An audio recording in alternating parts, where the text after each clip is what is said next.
Hey everybody, welcome to my first episode, my first podcast. I'm going to be doing a home one first to kind of get my feet wet a little bit. It's going to be about a half an hour. There's about 3 or 4 things I'd like to talk about. I'm going to put out there.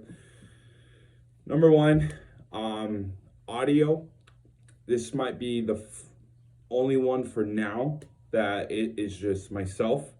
I'm going to be working on filming and putting the mics that I've purchased, I'm putting them together to kind of make it the production value good. The only thing is I'm having a bit of a struggle with pairing up the microphones with the camcorder and vice versa. I can't get the camcorder too close to get a full shot of me and my guests, but I'm trying to figure out solutions right now. So, wish me luck. Hopefully I have that figured out within the next week or two before I have my first guest on. But I'm going to be posting this on YouTube. I'm going to be posting it on Instagram. This is going to be episode 1 of the Kid from the Cove podcast. So, there's a couple of things I'd like to talk about today. My first thing that I want to talk about or address is there's a lot of things going on in the world right now, okay? In the sense that a lot of people struggle with anxiety no one knows about. The only people that really know about anxiety is the people surrounded that person. So when we go out, if I go out with my buddies and we're laughing it up and there's a girl in the same place, she might feel a little anxious because of how many people there are or how many people she feels that there are because of, I would say, the male tendency of the male vibrato of being loud, obnoxious, funny, that kind of stuff. And I feel like more people should come out and talk about it. The only way to really understand what you're going through up here is to speak what's on your mind. I'm a firm believer in that, and that's where I do this. And that's why I talk to my friends the way I would talk to my mom and dad. Just a little backstory. When I was 12 years old, me and my mom and my dad, we were on an airplane. My dad got extremely anxious. I can say that now. When I was 12, I had no idea what was wrong with him. To me, I saw a man that was the biggest, baddest, toughest dude that I ever knew. Didn't take shit from nobody. It was just like the male figure of like the man's man. And I always looked up to that, like, man, I want to be that tough. Not necessarily tough, but mentally strong. It was amazing. And when I saw him breaking down on a plane, it took me back. I'm like, why is he freaking out? I didn't realize then, like I do now, that anxiety is a real thing. Our brains get into these anxious modes where we don't know how to stop it. The only thing we do is try to breathe. We tell ourselves, just breathe, relax, take a deep breath. I believe in the fundamentals, the basics. I tell my mom when we work out or if she gets very like anxious, take a deep breath. Take 5 deep breaths in through the nose, out through the nose. It opens up the lungs. It's good. It makes you breathe in. Let's go for a walk. Being around trees, being around nature, getting fresh air is good for the soul. It really is. I'm a firm believer in that. I remember this one time I had gotten into a fight with an ex-girlfriend. I drove my car up to, I totally forgot what it's fucking called. GMR. Go up to GMR. And as I'm going up GMR, pull over off the side of the road. I just sit there on the roof of my car. And I'm looking out and I see like a dam. It's beautiful. It was breathtaking. And I never realized that you can find peace and happiness in almost anything. I realized then that whenever I feel anxious or something, and I know I'm not the only one, especially if you're from Glendora or Covina or anywhere even near Glendora, you know what GMR is. You know, there's tons of people up there either hiking, bike riding, racing, all that good shit, you know. And I realized right then and there that it's not about overcoming what's wrong with you. It's about learning how to adapt. I realized at a pretty young age that instead of yelling at someone or letting it get the better of me, that I can find escapes mentally to build myself up. And if I build myself up, I can preach that to other people, and hopefully they can build themselves up the way I had to. When I was 21, hold on. Let's see who he's calling. All right, I'm gonna ignore that for now, okay? I guess you can say this. When I was 21, I was dating a girl. And we went separate ways. During that time, I realized I needed an escape. I met a girl that was friends of mine and friends with other people that I knew. Her name was Brittany Palvermeyer. She kind of helped me through a lot and was one of my close good friends for a little bit of time. I'm thankful for her because she showed me what it was like to be mentally tough alone. I didn't know what it was like to be alone since I was 18. Didn't know what it felt like. Didn't know how to adapt to life with it just being myself. I was so used to having someone there. I didn't know how to escape from that mindset of, oh, I can just turn to this person. Oh, I can just turn to this person. That no longer was available. I didn't want to turn to her to help me get through a hard time. I wanted to see how other people get through hard times, and I can do it even better. So I started doing that.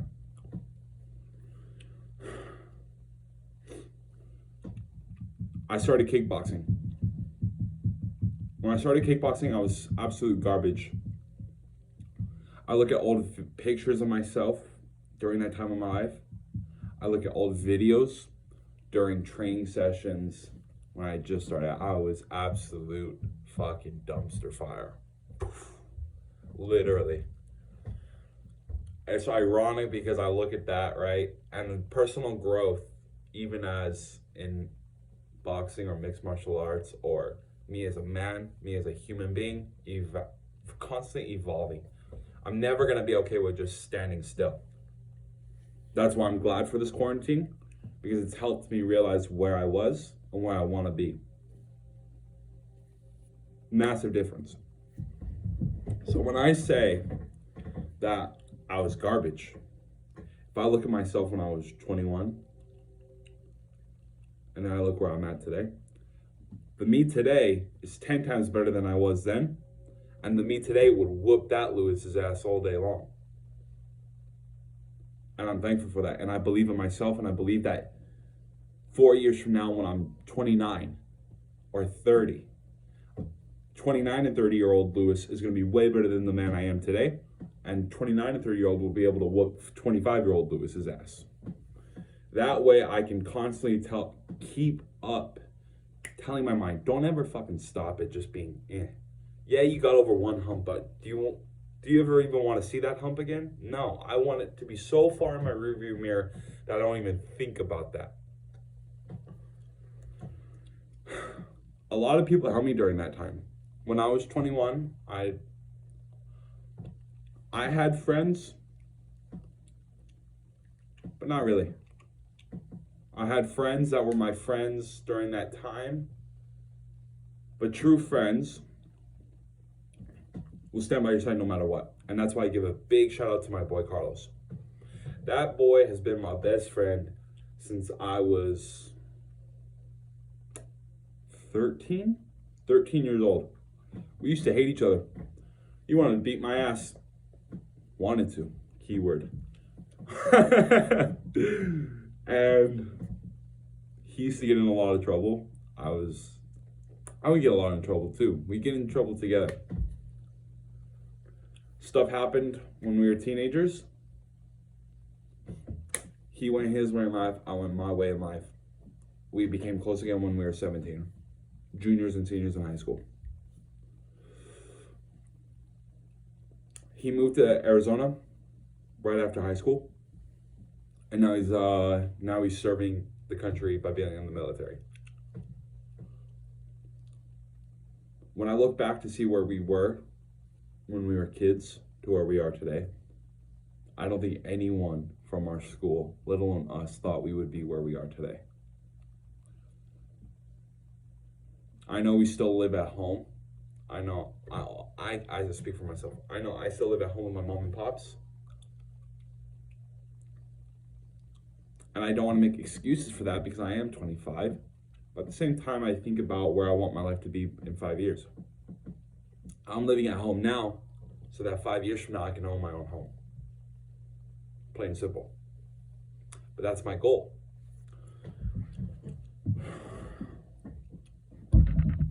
During those times, there was about 4 or 5 things that really stand out to me.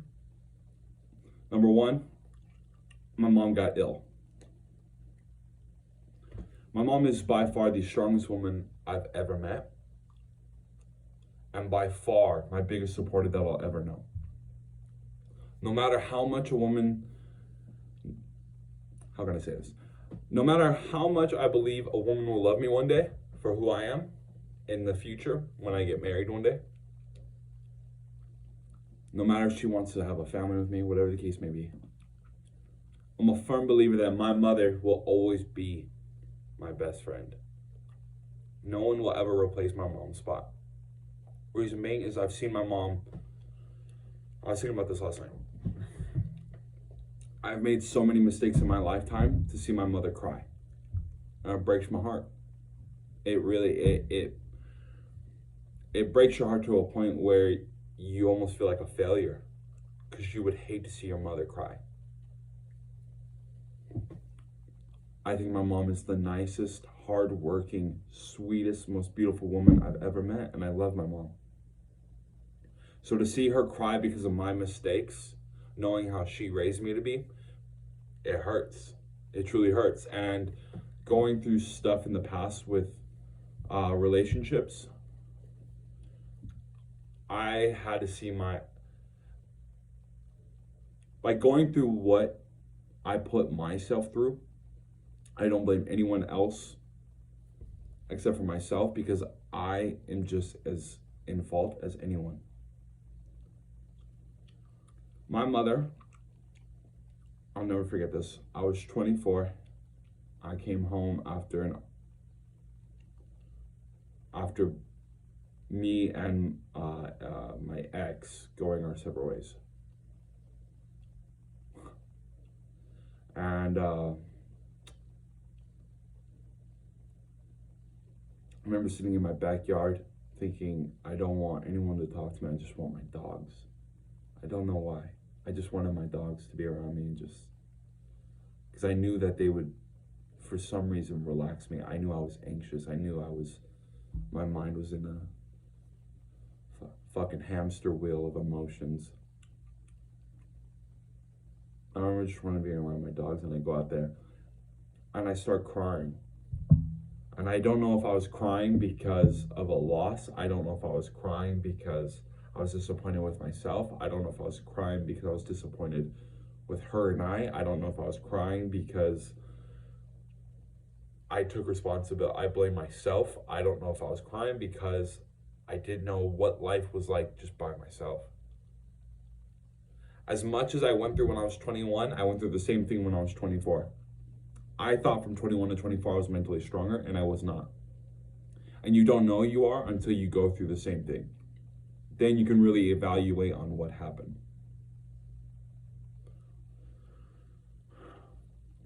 I was sitting out there, petting my dogs, crying for those reasons that I just named off. My mom comes out, sees me crying. She puts her hand on my shoulder while I'm sitting on the ground.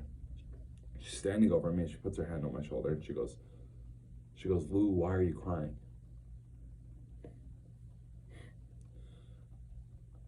And I go, I don't know why. I really don't. And right then and there, my mother told me, I'll never forget this.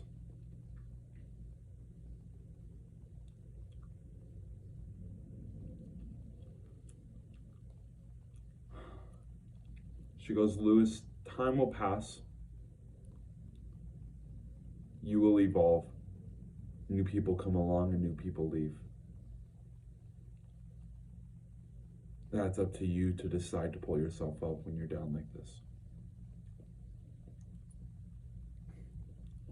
And I told her that right then and there that I wouldn't ever do anything to hurt her again. Because she was there mentally one of my low points in my life. She was there.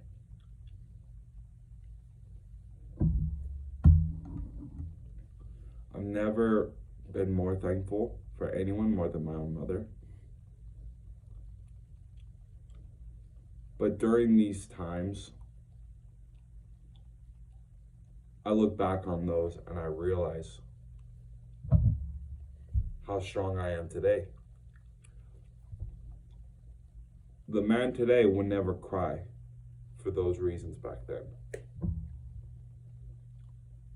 The man today would never need his mother to pull him up by his jock straps. During those years, since I've been out of high school, I've seen my mother get sick. I've seen my father get sick. I've seen people around me get mentally ill. And I associate mental illness just like a cough or cold. It's an illness in the brain, just like it's an illness, a respiratory illness, or a sinus illness. An illness is an illness, and we all need to pull together when we're sick. We need to stay away from people when we're sick, and when we're mentally ill, we need to get help. And there's nothing wrong with that.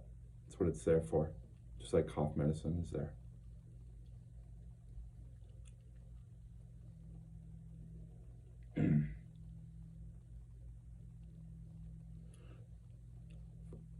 During these years, though, I've met some incredible people. And those people have helped me. So some of those people is obviously my mother and my father, my brothers, or my brother, my apologies, my aunts, my uncles,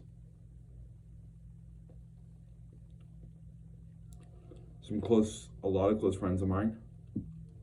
Through ups and downs, they've been there for me and they've helped me and they've molded me into a better person today. And I thank them so much. A lot of them, I know I've had my ups and downs with every single one of them. But my friends Taylor and Lindsay, ups and downs, hard times, good times. But they have supported me and helped me through hard times. Extremely hard times. For myself. My other close friends, Cass and Lauren, ups and downs with them. But when things got bad, they were there for me, even through mistakes. We've all made mistakes. They've made mistakes. I've made mistakes. They were there for me. They helped me at one point in time in my life.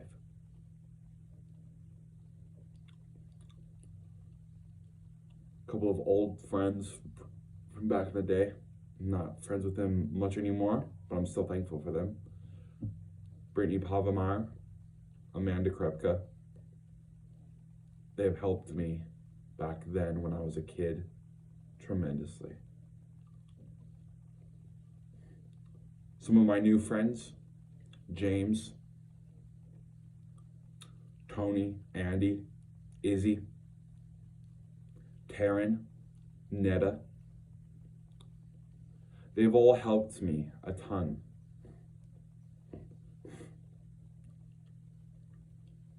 They've helped me become the man I am today. And I can't say I did this alone, because I didn't.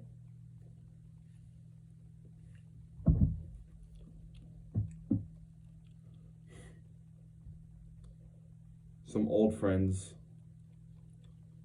Tiffany Taylor, Jordan Taylor, Jesse Bradshaw, an old, even broken relationships. Brittany Osier helped me.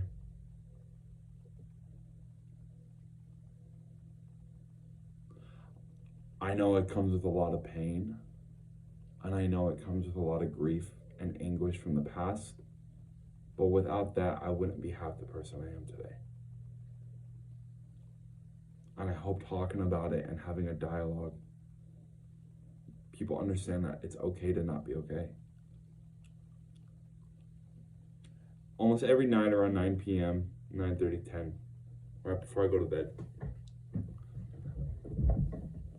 I get in these mind loops of like, it's your fucking fault. Why did you do that? Why did you do this? I hope people understand that mistakes that I made back when I was 18, 19, and 20, 21 through my adult life so far, those are unforgettable moments. And they're terrible, catastrophic moments of my adult life. And I can still think about it to this day. Decisions, actions, words, everything.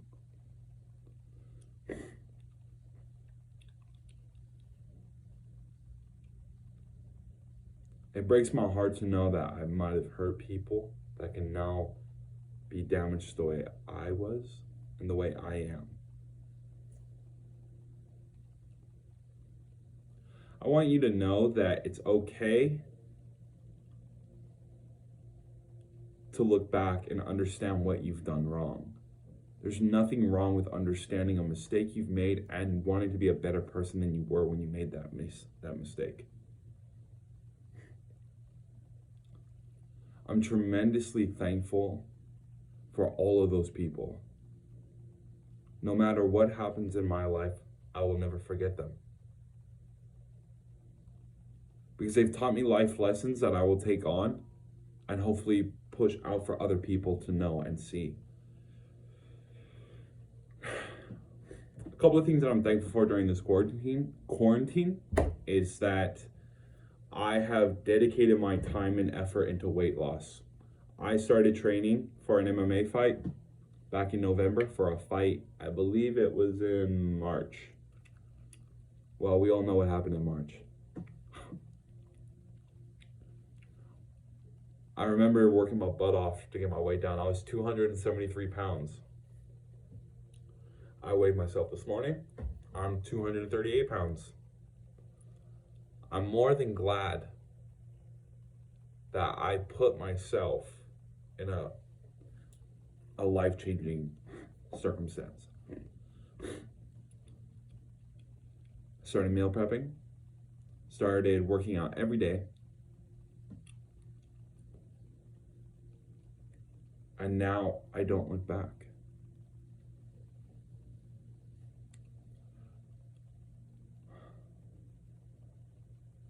I remember reading a quote. It said, if no one's laughing at your dreams aren't big enough. So when I say I'm gonna fight, I'm gonna fuck someone up one day, I mean it. People may laugh at me now, but with hard work, dedication, an open mind, goals and dreams and ambitions at my fingertips, I will do it. My goal is to save up enough money by the time I'm 30 to buy a home so that I never have to rent a day in my life.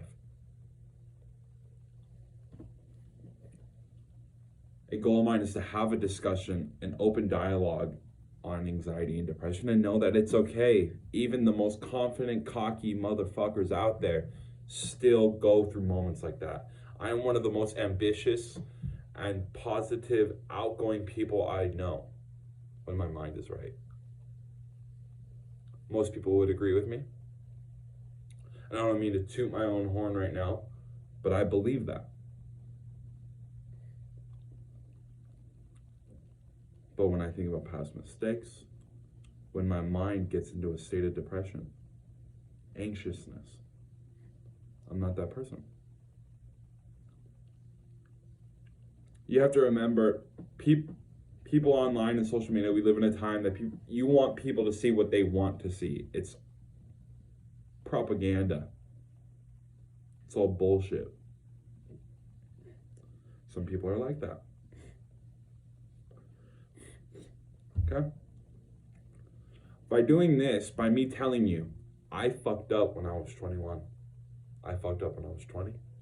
I made big fucking mistakes. And excuse my language, but I did. I hurt my friends. I hurt women. And it breaks my heart to this day. I've seen too many beautiful women cry tears because of my decisions. I understand the value of being there for people now. I understand the value of my words. The meaning behind my actions is on a whole nother level. But I'm thankful for that. So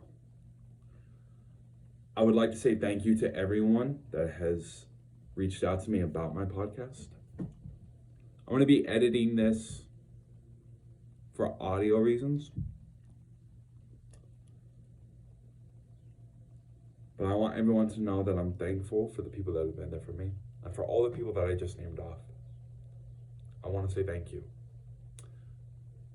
My next podcast may just be audio, depending on how I can work on the video. It's either going to be my close friends, Taylor and Lindsay,